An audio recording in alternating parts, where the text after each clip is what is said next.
Entre 1945 y 1947, más de 375.000 prisioneros de guerra alemanes permanecieron detenidos en campos dispersos por los Estados Unidos continentales. Como parte de la estrategia de desnazificación y reintegración, el Departamento de Guerra de los Estados Unidos autorizó programas experimentales que permitían visitas supervisadas a ciudades cercanas, especialmente para prisioneros considerados de bajo riesgo. Entre estos prisioneros estaban cientos de mujeres que habían servido en funciones auxiliares y militares del Reich. Las puertas de alambre de púa se abrieron una mañana de junio, y Anna Schaffer esperó la violencia que nunca llegó. Cruzó el umbral del campo de prisioneros en Illinois, llevando solo el miedo de ser destrozada por manos americanas, de ser escupida en las calles, de pagar por los pecados de una nación derrotada.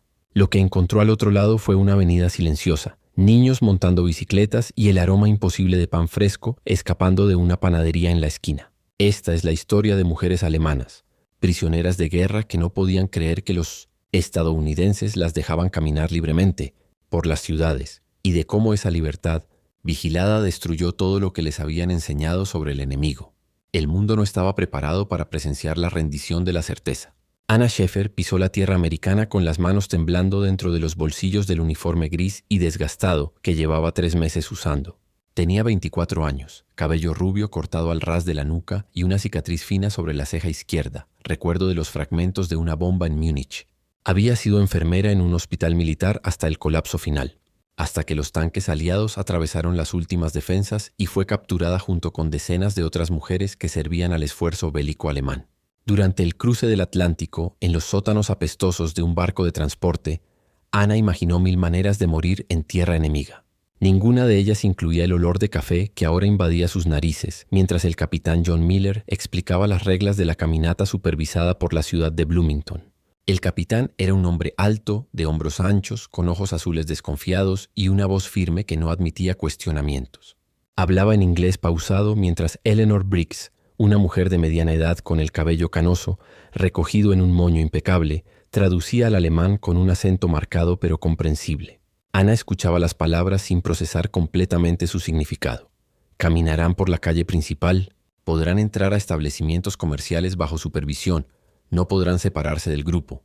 Cualquier intento de fuga será tratado como una violación de las convenciones de Ginebra. Martha Keller, a su lado, escupió al suelo de tierra batida y murmuró algo sobre propaganda americana, sobre trampas psicológicas para romper su resistencia.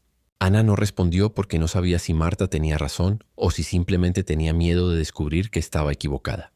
Cuando la puerta del campo se abrió completamente, Anna esperó escuchar gritos, insultos en inglés escupidos con odio, piedras volando hacia el grupo de 12 mujeres alemanas. Lo que escuchó fue solo el chirrido metálico de las bisagras y el canto distante de un pájaro que no conocía, un sonido agudo y repetitivo que resonaba entre los árboles que bordeaban la carretera. El sargento Thomas Walsh caminaba al frente del grupo con el rifle colgado del hombro, pero sus dedos no tocaban el arma y sus ojos recorrían la calle con una expresión más cercana al aburrimiento que a la vigilancia. Anna dio el primer paso fuera del campo y sintió la textura irregular del asfalto agrietado bajo sus botas, tan diferente del barro y del concreto roto que había pisado en los últimos años. El aire tenía sabor a normalidad imposible, a vida civil que había olvidado cómo respirar. La calle principal de Bloomington se desplegaba ante ellas como una pintura de propaganda que Anna siempre había creído falsa. Casas de madera pintadas de blanco y azul claro, jardines con flores amarillas y rojas, automóviles estacionados en fila india sin una sola ventana rota ni pared llena de balas. Una mujer barría la acera frente a una tienda de abarrotes y saludó con la cabeza cuando el grupo pasó, un gesto neutro pero desprovisto de hostilidad. Anna sintió las piernas flaquear y Martha sostuvo su brazo con demasiada fuerza, las uñas clavándose a través de la manga fina. Eleanor Briggs señaló una panadería al otro lado de la calle y explicó que podrían entrar, que podrían incluso comprar algo si tenían los vales que habían recibido en el campo. Anna miró el papel arrugado en su mano, impreso con la bandera americana y un valor en centavos, y no pudo asociarlo con dinero real o con cualquier cosa que tuviera sentido en su universo mental fragmentado. Cuando entraron en la panadería, el tintineo de la campanita en la puerta sonó como una acusación o una bendición. Anna no sabía distinguir. El panadero era un hombre rechoncho con un delantal blanco manchado de harina, que levantó la vista del mostrador y sonrió con naturalidad antes de darse cuenta de quiénes eran esas mujeres. Su expresión vaciló por un instante, algo entre sorpresa e incomodidad, pero luego asintió con la cabeza y dijo algo en inglés que Eleanor tradujo como bienvenidas. Ana sintió el olor a pan caliente mezclado con canela y azúcar, una fragancia tan familiar y a la vez tan ajena que sus ojos ardieron con lágrimas no derramadas. Martha Keller retrocedió hasta chocar con la puerta, respirando por la boca como si el aire dentro de la panadería fuera venenoso. Y Ana entendió perfectamente por qué el mundo que les habían prometido odiar estaba ofreciendo pan fresco en un domingo de verano. 3 semanas después del primer paseo, Anna Schaffer comenzó a contar los días no por las marcas en la pared de la tienda de campaña, sino por los olores que traía de vuelta al campo de prisioneros. El sábado significaba el aroma dulce de helado de vainilla que una heladería cerca de la iglesia metodista servía en vasitos de papel encerado. El domingo traía el perfume de flores frescas que Eleanor Briggs recogía en su jardín y dejaba sobre la mesa de la sala comunitaria donde daban clases básicas de inglés. En la cuarta visita a la ciudad, el capitán Miller permitió que el grupo entrara a una farmacia y Ana se quedó paralizada frente a un estante lleno de jabones envueltos en papel de colores, cada uno etiquetado con fragancias imposibles. Rosa, lavanda, limón siciliano, menta. Sostuvo un jabón de lavanda entre los dedos, sintiendo la textura lisa y cerosa del envoltorio, y recordó a su madre guardando pequeños trozos de jabón en Berlín, porque ya no había nada con que lavar el cuerpo o la ropa. Martha Keller estaba a su lado mirando los mismos productos con una expresión de rabia pura, como si la abundancia fuera una provocación personal. Eleanor Briggs apareció junto a ellas con una sonrisa amable que Ana había comenzado a reconocer como genuina y no estratégica. La mujer americana explicó en alemán titubeante que cada prisionera podría elegir un artículo de la farmacia usando los vales de trabajo que recibían por ayudar en el mantenimiento del campo. Ana apretó el jabón de lavanda contra el pecho y sintió algo dentro de ella romperse como hielo fino bajo un peso excesivo. El sargento Walsh observaba desde la puerta con los brazos cruzados, pero sus ojos ya no tenían esa dureza metálica de los primeros días. Había algo cercano a la curiosidad o tal vez a la lástima. A Ana le disgustaba ser objeto de lástima, pero al mismo tiempo no podía negar que necesitaba esa migaja de humanidad, ese jabón tonto que costaba 15 centavos y representaba un universo entero que ella había perdido el derecho de habitar. Esa noche, Ana se lavó la cara y los brazos con el jabón de lavanda usando el agua fría del grifo comunitario. La espuma tenía un color blanco casi translúcido y la fragancia invadió la tienda de madera donde 12 mujeres dormían en literas estrechas. Algunas se quejaron del olor fuerte, otras se quedaron en silencio, pero Ana notó que respiraban profundamente, absorbiendo esa pequeña mentira de normalidad. Martha Keller se dio vuelta en la cama y miró la pared de tablones sin decir nada, pero Ana vio sus hombros temblar y supo que estaba llorando en silencio. En el espacio entre el sueño y la vigilia, Ana trató de reconciliar la imagen del enemigo cruel que le habían enseñado a odiar con la realidad de un país que permitía a las prisioneras de guerra elegir jabones perfumados en farmacias de pueblos pequeños. La ecuación no cerraba y eso la asustaba más que cualquier castigo físico. El capitán Miller reunió al grupo a la mañana siguiente para anunciar un cambio en el programa de visitas. Ahora podrían asistir al culto dominical en la iglesia bautista local, siempre que permanecieran en la última fila de bancos y salieran inmediatamente después de que terminara el servicio. Ana miró a Eleanor Briggs esperando ver triunfo o superioridad moral, pero solo encontró un cansancio tranquilo en los ojos de la mujer mayor. La líder comunitaria explicó que había resistencia entre algunos habitantes, que 3 familias se habían opuesto a la presencia de alemanas en la iglesia, pero que el reverendo insistió en que todos los hijos de Dios merecían un lugar en la casa del Señor. Ana no creía en Dios desde que vio un hospital lleno de niños heridos ser bombardeado en Múnich, pero aceptó la invitación porque la alternativa era pasar otro domingo dentro del campo mirando el alambre de púas y pensando en todo lo que había perdido. El interior de la iglesia bautista olía a cera de vela y madera antigua. Ana se sentó en el último banco junto a Marta y otras 6 mujeres alemanas, todas vistiendo los uniformes civiles donados por la Cruz Roja Americana. Faldas grises y blusas blancas que parecían ropa de muñeca en cuerpos adultos. El coro comenzó a cantar un himno que Ana no conocía, voces femeninas y masculinas entrelazadas en una armonía que hizo que su garganta se apretara. Observó a las familias americanas en las filas frente a ellas, niños inquietos pinchando a los padres, hombres de traje sosteniendo himnarios con cubiertas gastadas, mujeres con sombreros adornados con flores artificiales. Nadie se volteó a mirarlas con odio. Nadie escupió insultos ni exigió que las echaran. Y Ana se dio cuenta de que esa indiferencia educada era más devastadora que cualquier violencia porque la obligaba a enfrentar la posibilidad de que nunca había sido lo suficientemente importante como para merecer odio absoluto. Septiembre llegó a Bloomington con tardes doradas y noches frescas que olían a hojas secas y humo de leña. Anna Schaefer recibió su primer pago real en dólares americanos, no vales de campo, sino dinero verdadero por 6 semanas de trabajo en la biblioteca. Solo eran $12, pero Eleanor Briggs explicó que podría usarlos como quisiera en la ciudad, sin restricciones más allá de las reglas generales de supervisión. Anna sostuvo los billetes verdes entre los dedos, sintiendo la textura peculiar del papel moneda americano, más áspero que el Reichsmark que había usado en Alemania, y tuvo la extraña sensación de estar sosteniendo pedazos de futuro posible. Martha Keller se había negado a participar en el programa de trabajo y permanecía en el campo la mayor parte del tiempo, escribiendo cartas a familiares en la Alemania ocupada y leyendo libros en alemán que la Cruz Roja enviaba mensualmente. La distancia entre ellas se había convertido en un abismo infranqueable. El capitán Miller organizó una excursión especial al cine local una tarde de sábado. 10 mujeres alemanas, incluida Anna, caminaron por la calle principal escoltadas por Walsh y 2 soldados más, todos con rifles, pero ninguno con el arma en posición de combate. El cine era un edificio Art Deco con carteles luminosos y una alfombra roja gastada que olía a palomitas de maíz con mantequilla y azúcar caramelizado. Anna nunca imaginó que algún día vería una película americana en un cine americano como prisionera de guerra.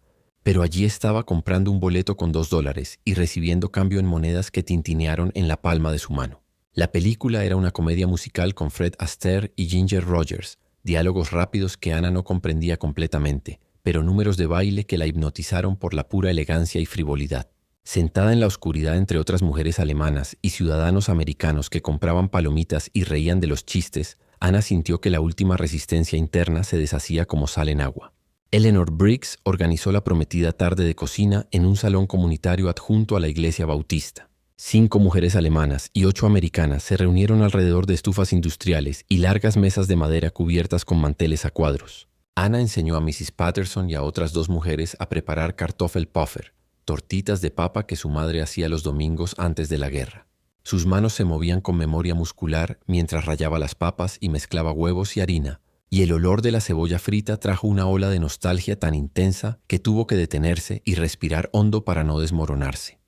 Mrs. Patterson tocó su hombro con gentileza y ofreció un vaso de limonada fría, y Anna aceptó con una sonrisa temblorosa que era mitad gratitud, mitad desesperación. Las mujeres americanas enseñaron recetas de pastel de manzana y pollo frito, y durante 3 horas el salón comunitario se convirtió en un espacio suspendido donde las nacionalidades importaban menos que la textura correcta de una masa o el condimento ideal de una salsa. El sargento Walsh apareció al final de la tarde para escoltar a las alemanas de regreso al campo. Probó un Kartoffelpuffer y hizo un gesto de aprobación con el pulgar hacia arriba, y Anna rió por primera vez en meses, una risa corta e involuntaria que la sorprendió por su espontaneidad. Eleanor Briggs abrazó a cada una de las mujeres alemanas en la despedida, un gesto físico que violaba todas las barreras de prisionera y guardiana, pero que nadie cuestionó. Anna sintió los brazos delgados de Eleanor alrededor de sus hombros y el suave perfume de talco y lavanda que la mujer usaba, y se permitió por un instante imaginar que tenía una madre americana, una vida alternativa donde nunca hubo guerra ni elecciones imposibles. Cuando se separaron, Eleanor sostuvo el rostro de Anna con ambas manos y dijo en alemán imperfecto: «Tienes un futuro, Anna. No dejes que el pasado te lo robe». Las palabras perforaron algo fundamental y Anna asintió con la cabeza sin poder hablar. De regreso al campo bajo el cielo rojizo del atardecer, Anna encontró a Martha Keller sentada sola en el patio de tierra mirando el alambre de púas. Se sentó junto a ella sin pedir permiso y se quedaron en silencio durante largos minutos. Finalmente Martha habló con voz áspera. «No sé cómo dejar de odiarlos». Anna puso la mano sobre la de Martha y respondió: «Yo tampoco, pero estoy empezando a odiar menos el hecho de no odiarlos». Martha rió, un sonido amargo y quebrado, y Anna se dio cuenta de que ambas estaban llorando sin importarles quién las viera. El capitán Miller observaba desde lejos apoyado en una de las torres de vigilancia, y cuando sus ojos encontraron los de Anna, asintió brevemente con la cabeza. Un reconocimiento silencioso de que todos allí estaban navegando en territorio moral desconocido. La guerra había terminado en los campos de batalla meses antes, pero la verdadera rendición ocurría allí, en ese campo de prisioneros en el corazón de América. Una capitulación no de armas, sino de certezas que ya no servían para explicar el mundo. Octubre trajo colores imposibles para los árboles alrededor de Bloomington, rojos y dorados que Anna Schaefer nunca había visto en Alemania con esa intensidad vibrante. Eleanor Briggs explicó que eran los maples, árboles de arce típicos de la región, y que el otoño americano era famoso por la explosión cromática que transformaba paisajes enteros en tapicerías naturales. Ana escuchaba estas explicaciones como quien aprende sobre un planeta alienígena, absorbiendo información sobre estaciones y geografía mientras intentaba reconstruir un sentido de lugar en el mundo. El capitán Miller autorizó paseos más largos por la ciudad, ahora incluyendo visitas al parque municipal donde las familias americanas hacían picnics los domingos y los niños corrían detrás de pelotas de goma roja. El sargento Walsh caminaba algunos metros detrás del grupo de alemanas, pero su presencia se había vuelto casi decorativa, una formalidad necesaria que ya nadie tomaba realmente en serio. Martha Keller había comenzado a acompañar los paseos después de semanas de rechazo, y Ana veía en los ojos de su amiga la misma confusión que reconocía en sí misma, esa incapacidad de mantener el odio cuando se enfrentaba a diario a gestos triviales de humanidad.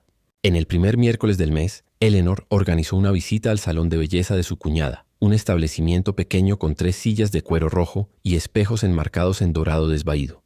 La propietaria, una mujer rubia de mediana edad llamada Dorothy, saludó a las alemanas con una sonrisa profesional que no ocultaba completamente la tensión en sus hombros. Eleanor explicó que Dorothy había ofrecido cortes de cabello gratuitos para las prisioneras, un gesto de caridad cristiana que la comunidad bautista apoyaba, pero que aún generaba murmullos incómodos entre algunos residentes. Ana se sentó en la silla de cuero y observó su reflejo en el espejo, el cabello rubio crecido de manera irregular, las ojeras profundas debajo de los ojos azules que parecían pertenecer a otra persona. Dorothy envolvió sus hombros con una capa a rayas y comenzó a peinar con movimientos suaves y profesionales. Y Ana cerró los ojos sintiendo las cerdas del peine deslizándose por su cuero cabelludo en una sensación tan íntima y olvidada que su garganta se apretó. El salón olía a productos químicos dulces y laca para el cabello, una fragancia artificial pero reconfortante que evocaba recuerdos distantes de su madre preparándose para eventos sociales en Berlín antes de que la guerra consumiera todas las vanidades.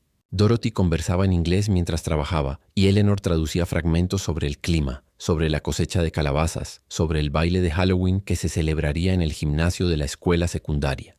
Ana respondía con monosílabos, pero su mente procesaba la extrañeza de esa situación, una exenfermera del Reich siendo peinada y cortada por una mujer americana como si fueran solo 2 mujeres compartiendo un momento cotidiano y no representantes de naciones que se masacraron durante años. Cuando Dorothy terminó y giró la silla para que Ana viera el resultado final, encontró en los ojos de la estilista una expresión compleja que mezclaba orgullo profesional con algo cercano a la compasión. Ana agradeció en inglés titubeante y Dorothy parpadeó rápidamente, desviando la mirada como si el contacto visual prolongado fuera peligroso. Marta se sentó en la silla siguiente y Ana vio sus manos temblar mientras Dorothy envolvía sus hombros con la capa. La resistencia ideológica de Marta había comenzado a agrietarse en los bordes, pequeñas fisuras que se agrandaban cada vez que alguien les ofrecía gentileza no solicitada. Cuando Dorothy preguntó a través de Eleanor cómo le gustaría el corte, Marta respondió con una voz casi inaudible que no importaba, que la americana podía hacer lo que quisiera. Dorothy frunció el ceño y dijo algo firme en inglés que Eleanor tradujo. «Sí importa. Es tu cabello y mereces opinar sobre él». Ana vio a Marta tragar saliva y murmurar que solo quería recortar las puntas, y Dorothy asintió con satisfacción antes de comenzar a trabajar. El sonido de las tijeras cortando el cabello llenó el salón, un ruido metálico y rítmico que marcaba el tiempo de una transformación más profunda que la estética.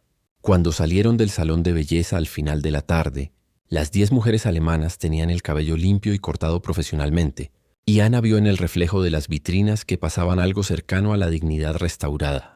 El sargento Walsh hizo un comentario que Eleanor tradujo como un elogio a las nuevas apariencias, y algunas mujeres rieron con timidez genuina. Caminaron por la calle principal mientras la campana de la iglesia bautista sonaba al mediodía, 12 campanadas claras que resonaban entre los edificios de ladrillo y madera. Ana se detuvo en medio de la acera para escuchar el sonido por completo, esa campana americana que marcaba el tiempo de una vida que ella empezaba a entender que tal vez algún día podría la habitar. Marta sostuvo su mano brevemente antes de soltarla, y en ese gesto rápido había una rendición silenciosa, un reconocimiento de que ambas estaban siendo transformadas por esa ciudad del interior y sus ofertas obstinadas de normalidad. La campana que anuncia el mediodía no distingue entre vencedores y vencidos, solo marca que el tiempo sigue, indiferente a las guerras que los hombres inventan para interrumpirlo. Noviembre llegó con vientos fríos que arrancaban las últimas hojas de los árboles y dejaban las ramas desnudas recortadas contra cielos grises cada vez más bajos. Anna Schaefer completó 3 meses trabajando en la biblioteca y Eleanor Briggs anunció que recibiría un aumento simbólico, $2 más por semana, en reconocimiento a su dedicación y eficiencia. El capitán Miller autorizó que las prisioneras que participaban en los programas de trabajo pudieran ir a la cafetería local una vez a la semana, siempre bajo supervisión pero con permiso para sentarse en las barras y consumir comidas como clientes normales. Anna entró en la cafetería una tarde de martes y el olor a café recién hecho la golpeó con fuerza física, una fragancia oscura y amarga que evocaba mañanas de domingo en Múnich, cuando el mundo aún tenía sentido. Se sentó en un banco giratorio cubierto con vinilo rojo agrietado y Eleanor se sentó a su lado mientras el sargento Walsh ocupaba una mesa cercana con vista completa del establecimiento. La camarera era una joven de quizá 19 años con el cabello castaño recogido en una coleta y un delantal blanco manchado de café. Se acercó con un bloc de pedidos y una expresión cuidadosamente neutra, evitando el contacto directo con los ojos mientras preguntaba qué deseaban. Eleanor pidió café y tostadas, y Anna repitió lo mismo en inglés vacilante, saboreando las palabras extranjeras en su lengua como si fueran alimento. La camarera asintió y se alejó rápidamente, y Anna notó por la tensión en sus hombros que la joven estaba incómoda pero decidida a cumplir con su trabajo profesionalmente. Cuando el café llegó humeante en una taza blanca con los bordes desgastados, Anna lo sostuvo con ambas manos sintiendo el calor penetrar sus dedos fríos y bebió el primer sorbo con los ojos cerrados. El sabor era fuerte y ligeramente amargo, sin azúcar ni leche porque Anna se había olvidado de pedirlos, y era perfecto en su honestidad áspera. Martha Keller entró en la cafetería 15 minutos después con otras 3 alemanas, todas vestidas con los abrigos donados por la Cruz Roja que las hacían parecer escolares uniformadas. Martha se sentó junto a Anna y pidió chocolate caliente, una elección que sorprendió a Anna porque parecía deliberadamente infantil, una regresión a conforts más simples. Cuando la bebida llegó coronada con malvaviscos derretidos, Martha la bebió en silencio mientras observaba a los otros clientes de la cafetería a través del reflejo en el espejo detrás del mostrador. Había una pareja de ancianos comiendo pastel de manzana en una mesa en la esquina, 2 hombres con overoles sucios conversando sobre precios de ganado. Una mujer sola leyendo el periódico mientras fumaba un cigarro largo. Nadie prestaba atención excesiva a las alemanas y esa indiferencia era simultáneamente liberadora y melancólica, como si se hubieran vuelto invisibles o irrelevantes para merecer atención especial. Eleanor recibió una llamada telefónica a media tarde y tuvo que salir para resolver una emergencia familiar, dejando al sargento Walsh como único supervisor. Se movió al banco al lado de Anna y pidió un trozo de pastel de cereza. Y por primera vez en 3 meses se sentaron lado a lado sin la mediación de Eleanor ni las formalidades rígidas de prisionera y guardia. Walsh comentó en inglés simple que el invierno sería riguroso, que necesitarían abrigos más gruesos en el campo, y Anna respondió que ya había nevado en Illinois. Pareció sorprendido de que ella supiera el nombre del estado, y Anna explicó que había estudiado geografía americana en la escuela, antes de que la guerra transformara todo conocimiento en propaganda o gris. Walsh se quedó en silencio masticando lentamente el pastel, y luego dijo algo que Eleanor no estaba allí para traducir, pero que Anna entendió perfectamente por el tono, que era extraño cómo las personas terminaban sentándose juntas a comer pastel cuando meses antes estarían intentando matarse en campos de batalla opuestos. Anna terminó su café y miró la taza vacía sintiendo algo cercano a la traición, no contra Alemania ni contra los muertos, sino contra la versión de sí misma que había existido antes de cruzar el Atlántico. Se preguntó si su madre reconocerá a la mujer que bebía café americano en cafeterías de pueblos pequeños y conversaba con soldados enemigos sobre el invierno que se acercaba. Martha tocó su brazo y susurró en alemán que necesitaban salir, que todo eso era una trampa psicológica elaborada para romper su resistencia y convertirlas en colaboradoras. Anna se giró para mirarla y respondió con una voz firme que tal vez no había nada que resistir más allá de fantasmas y recuerdos que ya no servían para navegar el presente. Martha retrocedió como si hubiera sido abofeteada, y Anna vio lágrimas formándose en los ojos de su amiga antes de que se levantara y saliera de la cafetería con pasos rápidos. El sargento Walsh preguntó si todo estaba bien y Anna sintió que sí, pero ambos sabían que era mentira, que nada estaba bien y tal vez nunca lo estaría, que todas estaban navegando en territorio moral donde no había mapas ni brújulas confiables. El café que se bebe en las mesas del enemigo siempre tiene sabor a traición. Pero a veces la traición es solo el coraje de elegir la vida cuando todos esperan que elijas la lealtad a los muertos. Diciembre cubrió Bloomington con nieve, pesada que transformó la ciudad en una acuarela, monocromática de blancos y grises. Anna Schaefer completó 4 meses de prisión en los Estados Unidos y comenzó a usar la palabra casa para describir la tienda de madera donde dormía, un desliz lingüístico que la asustaba y la confortaba simultáneamente. El capitán Miller anunció que algunas prisioneras serían transferidas a otros campos a principios del siguiente año, parte de un programa mayor de redistribución que buscaba preparar una eventual repatriación a la Alemania ocupada. El anuncio cayó sobre el campo como nieve invisible, silencioso pero transformador, y Ana se dio cuenta de que la idea de dejar Bloomington le generaba una ansiedad que no podía nombrar completamente. Eleanor Briggs lloró cuando supo de la posible transferencia de Ana, lágrimas discretas que secó rápidamente con un pañuelo de encaje, y ofreció escribir una carta de recomendación en caso de que Ana necesitara trabajo en la Alemania de la posguerra. Ana aceptó sabiendo que ese pedazo de papel americano sería simultáneamente valioso y comprometedor en suelo alemán. La comunidad bautista organizó una celebración de Navidad modesta que incluyó a las prisioneras alemanas por primera vez. El salón comunitario fue decorado con guirnaldas de pino y luces de colores que parpadeaban en patrones irregulares, y había un árbol en la esquina adornado con adornos hechos por los niños de la escuela dominical.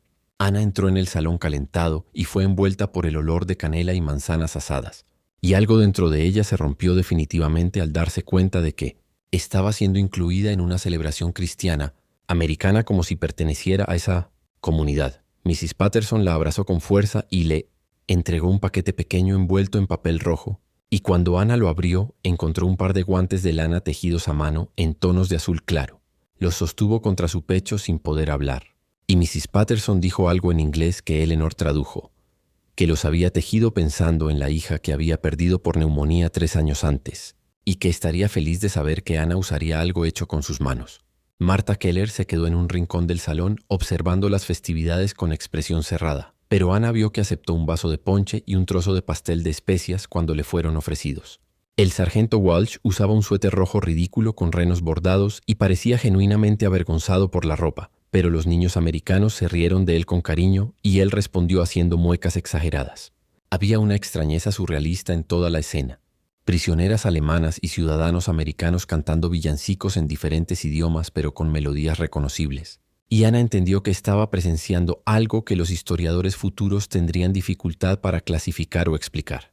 El capitán Miller hizo un breve discurso sobre paz y reconciliación, palabras formales que sonaron sinceras en su boca, y luego pidió un minuto de silencio por los muertos de todos los lados.